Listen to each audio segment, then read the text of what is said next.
유대교의 무엇을 어떤 부분에 대해서 바울이 비판한 것인가? 유대교의 선민의식을 말하는 거냐? 아니면 그들의 어떤 할례나 그런 어떤 음식법 같은 그런 철저하게 이루어진 어떤 법적 조항들에 대해서 그런 관습들에 대해서 이야기를 하는 거냐? 컨디션이 좋지 않아가지고 모자 눌러쓰고 그냥 초췌한 상태로 이렇게 영상을 촬영하게 되는데요.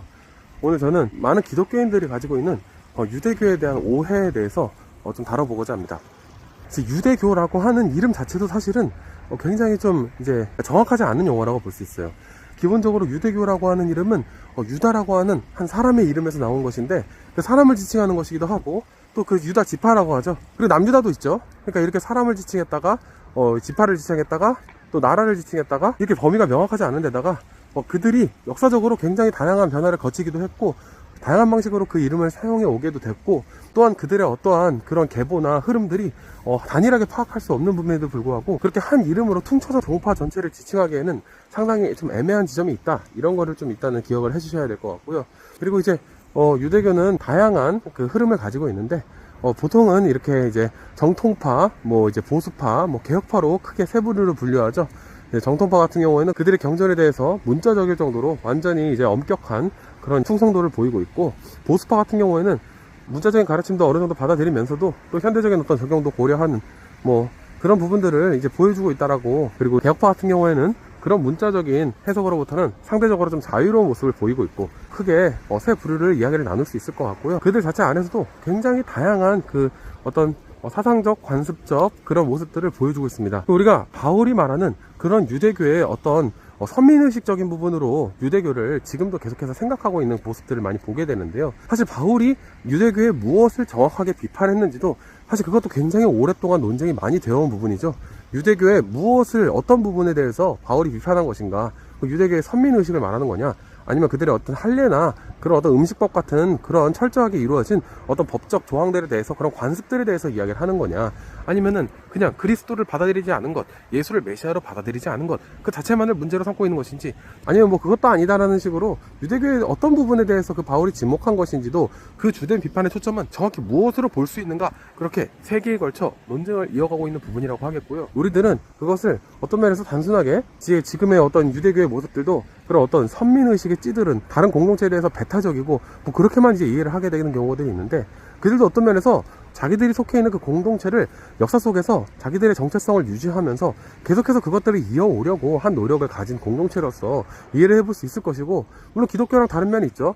그런 거는 말할 수 있겠지만 그들 자체가 배타적이다 라고 말하기보다는 그들 자체의 어떤 정체성을 계속해서 그 공동체 가운데 유지하려고 하는 그런 흐름으로서 이제 유대교에 대해서 기본적으로 이해를 해볼 수 있을 것이겠고, 저 같은 경우는 지금 고대근동 공부를 하면서 미드라시라고 하는 그런 이제 성서, 히브리 성서에 대해서 그들이 어떤 식으로 랍비들이 주석을 했는 그런 내용들에 대해서 A 랍비는 이렇게 말했다, B 랍비는 이렇게 말했다, 그러면서 어떤 그들만의 어떠한 문학적 작품을 이루어낸 미드라시에 대해서 공부를 하고 있는데요.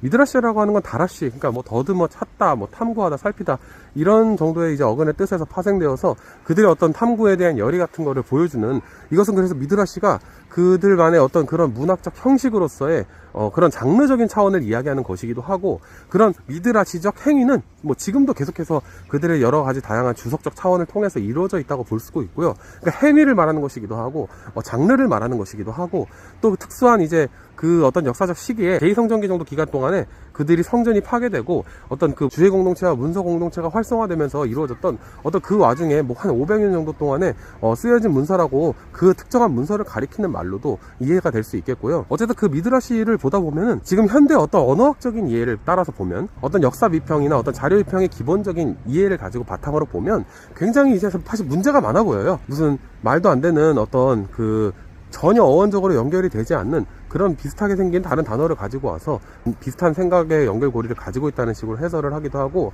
히브리 성서 안에서 비슷한 주제나 어떤 단어나 심지어 그런 것도 아닌데도 그냥 아무런 유사성이 없는 것들처럼 보이는 것들도 전혀 다른 맥락에서 다양한 방식으로 가져와 가지고 어떤 해설을 하기도 하고, 그러니까 전혀 다른 맥락에서 쓰인 두 본문을 가지고 와서 그걸 엮어 가지고 요리를 해 가지고 어떤 가르침을 전하는데, 그것이 어떤 면에서 논리적인 연속성도 없고 주제의 연속성도 없고 그런 것들을 다 마음대로 짜집게 하는 것 같은 그런 약간 상징주의적이고 알레고리적인, 굉장히 지나칠 정도로 우의적으로 보이는 그런 해석 방법들도 이제 확인이 되는 부분들이 있고요. 하지만 현대 유대교 안에서도 그런 말도 안 되는 전통 위에 그들을 서 있다라고 보기에는 지금도 그런 이제 텍스트에 대한 어떤 열정과 열의를 가지고서 그것에 대해서 이제 자기 나름대로 그 공동체를 위한 해석들을 하고 있다라고 하는 거, 그런 부분들은 이제 배제를 할 수가 없겠고, 또 그래서 그들의 텍스트에 대한 열정, 그리고 지금 공동체를 향한 어떤 그 이제 해석의 방향들을 제시하고자 하는 그런 부분들은 이제 뚜렷하게 유대교에서 확인이